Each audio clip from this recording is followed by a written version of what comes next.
अस्सलाम वालेकुम जी। आज हम स्टार्ट करने जा रहे हैं ECO 401 यानी इकोनॉमिक 401 की लेक्चर सीरीज़ जो कि फाइनल टर्म के लिए है, ठीक है? तो लेक्चर नंबर 19 से हम स्टार्ट करने जा रहे हैं। इसमें कुछ इकोनॉमिक जो कंसेप्ट यूज़ होंगे।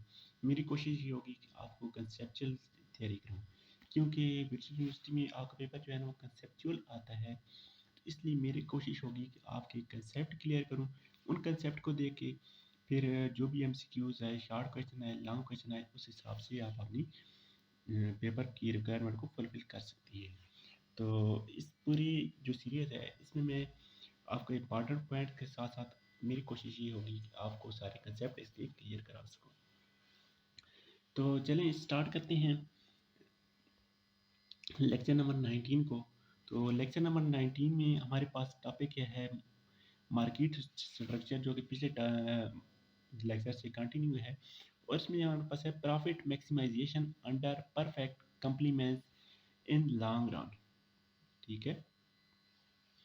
लॉन्ग रन, सबसे पहले तो आपको पता होना चाहिए लॉन्ग रन कौन सा हमारे पास होता है। लॉन्ग रन में हमारे पास तमाम जो फैक्टर होते हैं वो वेरिएबल होते हैं, ठीक है?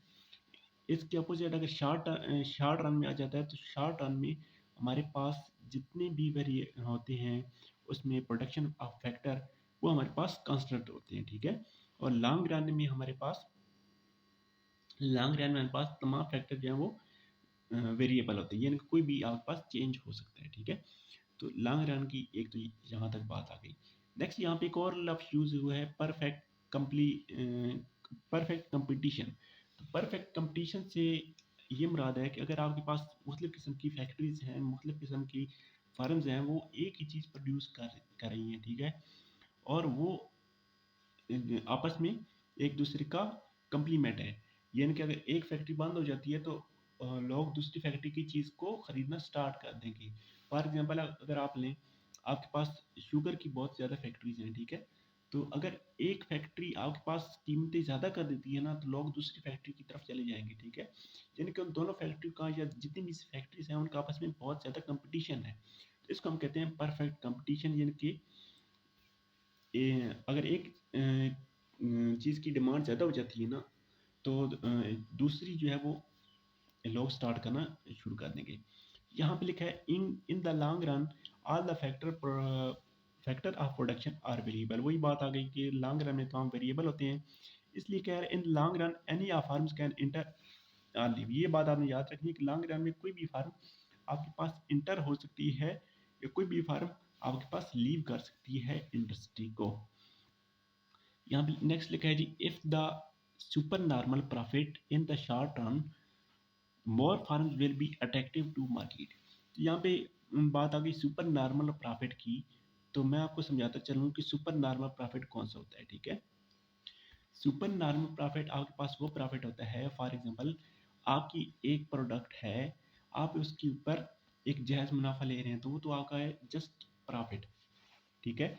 अगर आप उसके ज़्यादा ऊपर बहुत ज़्यादा मुनाफा लेना स्टार्ट कर दें, तो उसको हम कहेंगे सुपर नॉर्मल प्रॉफिट। बहुत ज़्यादा मुनाफा लेना स्टार्ट कर दें और वो कंटिन्यूअसली आपके पास चलता रहे, ठीक है? आपकी जो सेल्स है ना वो भी कम ना हो, तो उसको हम कहते हैं सुपर नॉर्मल प्रॉफिट। जैसे फॉर एग्जांपल कोई आपके पास ब्रांड बन जाते हैं ना, जैसे सर्विस शूज़ के ब्रांड है, केएफसी एक ब्रांड है आपके पास, या पेप्सी और कोका कोला एक ब्रांड है। तो जब एक ब्रांड बन जाता है तो वो सुपर नॉर्मल प्रॉफिट लेना स्टार्ट कर देता है, ठीक है?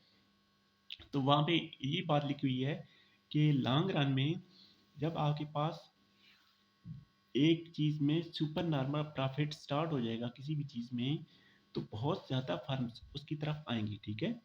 बहुत ज़्यादा फर्म्स आएँगी, जैसे ही बहुत ज़्यादा फर्म आएँगी आपके अंदर सेल्स के अंदर, तो उनकी सप्लाई जो है वो ज़्यादा हो जाएगी। अब देखें, ज़्यादा फर्म्स आई हैं तो सप्लाई ज़्यादा हो गई है। जैसे ही अब सप्लाई ज़्यादा हुई है ना, तो उसकी जो है ना प्राइस, वो ऑटोमैटिकली कम हो जाएगी। जब प्राइस कम होगी तो कोई भी फैक्ट्री आपके पास सुपर नॉर्मल प्रॉफिट जो है वो लॉन्ग रन में कंटिन्यू नहीं कर सकी। वो जस्ट अपनी जस्ट प्रॉफिट गेन करेगी, लेकिन सुपर नॉर्मल प्रॉफिट अब वो फैक्ट्री जो है या फर्म है वो आप नहीं ले सकती। तो यहाँ तक तो जो बात थी, यहाँ तक बात थी आपके पास इन टर्म्स ऑफ, हम कौन सी पढ़ रहे थे? In terms of perfect competition, जब आपके पास परफेक्ट कंपटीशन होता है तो ये बात सारी यहाँ तक ये थी। लेकिन अब ये कह रहा है इन कंट्रास्ट, इसके मुखालिफ, अगर आपके पास जो फर्म्स हैं, firms are making losses in short run, short run में अगर आपके पास जो शॉर्ट रन है ना, उसमें अगर आपके पास फर्म जो है वो लॉस कर रही है, they will leave industry in long run. ठीक है, तो अगर फर्म लॉस कर रही है, नुकसान कर रही है, तो वो क्या करेगी, वो इंडस्ट्री को छोड़ देगी, वो चली जाएगी। अब जैसे ही वो छोड़ेगी तो क्या होगी, आपकी सप्लाई जो है वो फॉल हो जाएगी, सप्लाई आपकी कम हो जाएगी क्योंकि फैक्ट्री बंद हो गई है। जैसे ही आपकी सप्लाई कम हुई तो प्राइस क्या है, प्राइस आपकी राइज कर जाएगी, प्राइस उस चीज़ की ज़्यादा हो जाएगी। अब देखें, आपके पास जो चीज़ थी वो नुकसान में जा रही थी, उस वजह से कुछ फैक्ट्रीज बंद हो गई हैं। जैसे ही फैक्ट्रीज बंद हुई हैं, सप्लाई कम हुई है, तो प्राइस उनकी ज़्यादा हो गई है। तो अब जो बाकी फैक्ट्री बची है ना, वो आपके पास नॉर्मल प्रॉफिट को रिस्टोर कर लेंगी। ठीक है, ये बात आपने याद रखनी है। In the long run there for perfect complements can only earn normal profit. ठीक है, तो परफेक्ट आपके पास जो कंपटीशन होता है लॉन्ग रन में, लॉन्ग रन में परफेक्ट कंपटीशन जो होता है वहाँ पे आप जस्ट नॉर्मल प्रॉफिट गेन कर सकते हैं, सुपर नॉर्मल प्रॉफिट नहीं गेन कर सकते।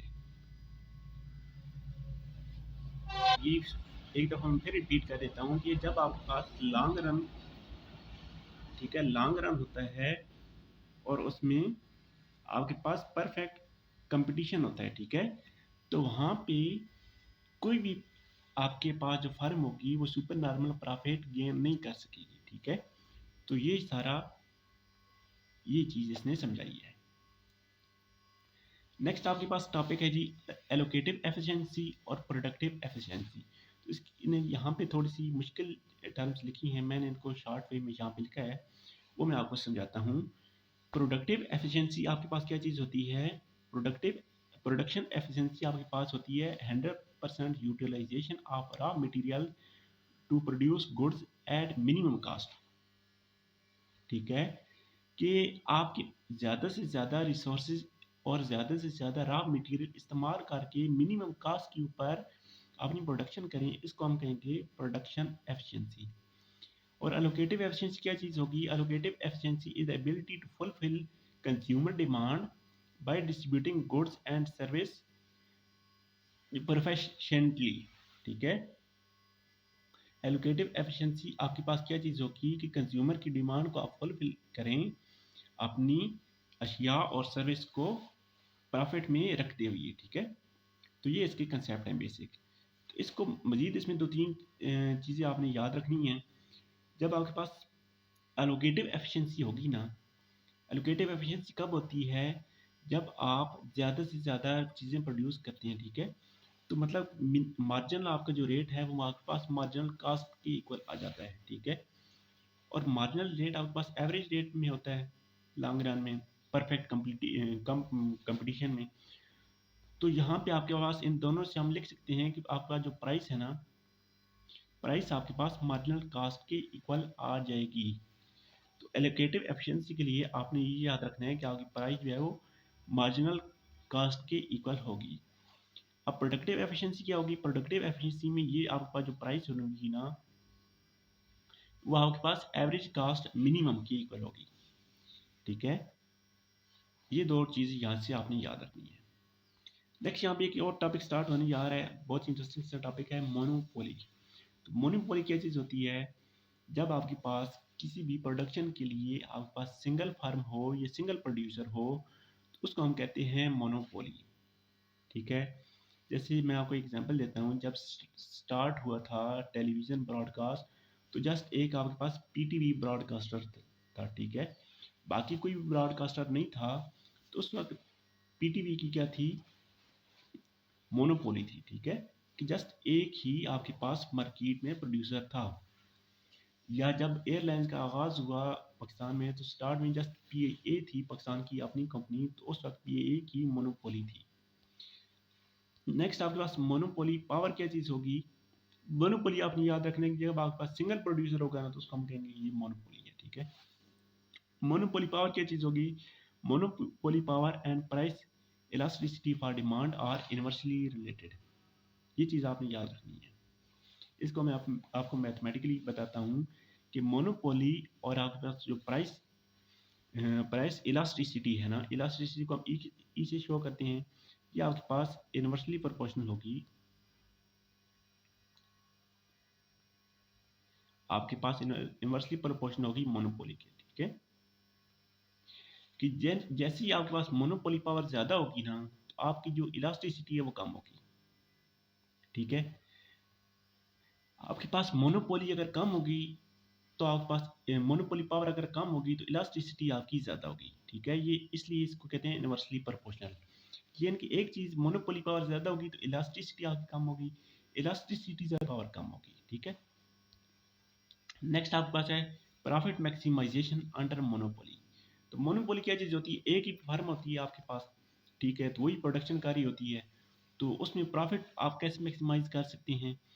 तो यहाँ पे लिखा है firm can earn profit when marginal cost आपके पास इक्वल आ जाती है मार्जिनल रेवेन्यू की, ठीक है। और मार्जिनल रेवेन्यू को कट करती बिलो से कट करती है, ये चीज़ आपने याद रखनी है मोनोपोली की शक्ल में। तो मार्जिनल कर आपके पास सप्लाई कर्व नहीं होती, ठीक है। Marginal curve is not the supply curve of the firm, sorry, marginal cost curve is not supply curve of the firm as it was perfect competition की तरह यहाँ पे आपके पास मार्जिनल कास्ट है वो आपके पास सप्लाई कर्व नहीं होती, ठीक है। तो बाकी इसमें क्या चीज़ है, 3-4 पॉइंट लिखी हुई हैं। The profit maximisation the best level of output is given. तो प्रॉफिट मैक्सिमाइजेशन आपका कहाँ पे होगा, जब आपके पास मार्जिनल रेवेन्यू इक्वल होगा मार्जिनल कास्ट में, ठीक है। तो price is the then read of the demand curve which downward sloping, आपके पास जो डिमांड कर्व होगी वो डाउनवर्ड स्लोपिंग होगी, ये चीज़ आपने याद रखनी है। Note however the difference with perfect competition where the firm demand curve was horizontal। Perfect competition में क्या था कि डिमांड कर्व आगे हॉरिजॉन्टल थी, लेकिन मोनोपोली में आपके पास डिमांड कर्व जो है वो डाउनवर्ड स्लोपिंग होगी, ठीक है। तो नेक्स्ट आपके पास क्या है जी, depending upon the level of average cost the point where marginal revenue is equal to marginal cost the monopolist might be earn super normal profit. जब आपके पास मार्जिनल रेवेन्यू इक्वल होगी मार्जिनल कास्ट में, तो आपके पास जो प्रोड्यूसर होगा ना वो सुपर नॉर्मल प्रॉफिट अर्न कर सकता है, ठीक है, शॉर्ट रन। नेक्स्ट आपके पास टॉपिक नंबर पॉइंट नंबर 3 है, जब price is greater than marginal revenue is equilibrium. जब आपके पास प्राइस जो है वो आपके पास ग्रेटर होगी मार्जिनल रेवेन्यू से, तो आपके पास उस वक्त इक्विलिब्रियम होगा। Therefore price is not equal to marginal cost such as therefore supply curve for the firm is not rising, ठीक है। तो बाकी यहाँ पे एक इम्पॉर्टेंट डेफिनेशन है, यहाँ पे monopolist can make super normal profit even in long run because there is no easy entry for other firm is as in perfect competition। Perfect competition में क्या था कि आपके पास दूसरी फार्म या दूसरी फैक्ट्री आपके पास जैसे ही आप सुपर नॉर्मल प्रॉफिट आप स्टार्ट कर देते थे तो दूसरी फैक्ट्री बनना स्टार्ट हो जाती थी, तो आप सुपर नॉर्मल प्रॉफिट को कंटिन्यू नहीं कर सकते थे। लेकिन मोनोपोली में दूसरी फैक्ट्रीज आपके पास कंपटीशन में नहीं आ सकती, इसलिए आप लॉन्ग टर्म तक सुपर नॉर्मल प्रॉफिट हासिल कर सकती हैं। तो बाकी कुछ लिखे हुए हैं पॉइंट्स कि आप मोनोपोली कैसे क्रिएट की जा सकती है। तो यहाँ पॉइंट नंबर 1 है these can be due to national reasons. तो कुछ नेशनल रीजंस हो सकती हैं। फॉर एग्जांपल एक जगह से आपके पास कोयला निकल रहा है या एक जगह से नमक निकल रहा है, तो हो सकता है जस्ट उसी जगह से निकल रहा हो, तो इसलिए वो जगह आपके पास मोनोपोलिस्ट होगी, ठीक है। लार्ज इनिशियल फिक्स कास्ट में बी इन्वॉल्व, हो सकता है बहुत ज़्यादा आपके पास काम स्टार्ट करने में बहुत ज़्यादा आपको बहुत ज़्यादा कास्ट लगानी पड़े। फॉर एग्जांपल आप एक एयरप्लेन का काम स्टार्ट करते हैं ना, तो आपके पास बहुत ज़्यादा कास्ट आएगी, तो इसलिए हो सकता है कि दूसरी फर्म वहाँ पे ना आना चाहती हो, ठीक है। तो ये भी रीज़न हो सकती है। थर्ड नंबर पे लिखा है national monopoly experience economies of scale as operations becomes bigger and bigger, therefore it is cost efficiency for only single firm to produce in entire economy rather than two or more firm। तो कुछ जगह पे आपके पास national monopoly भी होती है। उसके बाद प्रोडक्टिव डिफरेंस या जब आपके पास कोई चीज़ ब्रांड बन जाती है, ठीक है? जब आपके पास कोई चीज़ ब्रांड बन जाती है तो लोग दूसरी चीज़ को टेस्ट ही नहीं करते, जस्ट आप ब्रांड के ऊपर ही रहते हैं, ठीक है? उसके बाद एक्टिव प्राइसिंग हो गई, लिमिटिंग प्राइसिंग हो गई, ठीक है? किस प्राइस से आप कम नहीं बेच सकते, तब आपके पास मोनोपोलिस्ट बन जाएगी। और उसके बाद थ्रेट ऑफ टेक ओवर, ठीक है? ये भी आपके पास इस वजह से भी हो सकती है। उसके बाद मोनोपोलिस्ट कंट्रोल सप्लाई ऑफ की ऑफ फैक्टर्स, जिस वजह से आप वो चीज़ प्रोड्यूस कर रहे हैं उन फैक्टर्स को आपने कंट्रोल किया हो, तभी आपके पास मोनोपोलिस्ट की कंडीशन बन सकती है। लास्टली यहाँ पे पॉइंट है, monopolist produce a product which no one can else imitate. तो हो सकता है जब चीज़ आप प्रोड्यूस कर रहे हैं वो उसके ऊपर कॉपी राइट्स हों, तो इसलिए भी यहाँ पे मोनोपोलिस्ट की शक्ल इख्तियार की जा सकती है। जैसे कि आपके पास जो लेस ब्रांड है ना, लेस ब्रांड ने क्या किया हुआ था कि वो जिस से बनाते थे ना अपनी लेस, जिस पोटैटो से आप लेस बनाते थे, तो वो उन्होंने अपने पास कॉपी राइट्स रखी हुई थी, ठीक है? तो वो आलू कोई और दूसरा प्रोड्यूस नहीं कर सकता था, वो उन बीज किसी को नहीं मिलते थे, ठीक है? तो उन बीज के ऊपर उन्होंने कॉपीराइट रखा हुआ था, वो आलू जस्ट वही प्रोड्यूस करते थे, उन्हीं से वो आपके पास स्नैक्स बनाते थे, तो इसलिए लेज़ आपके पास बहुत ज़्यादा फेमस हो गई थी। तो ये कुछ पॉइंट्स थे जिनकी वजह से मोनोपोली आपके पास एग्जिस्ट कर सकती है।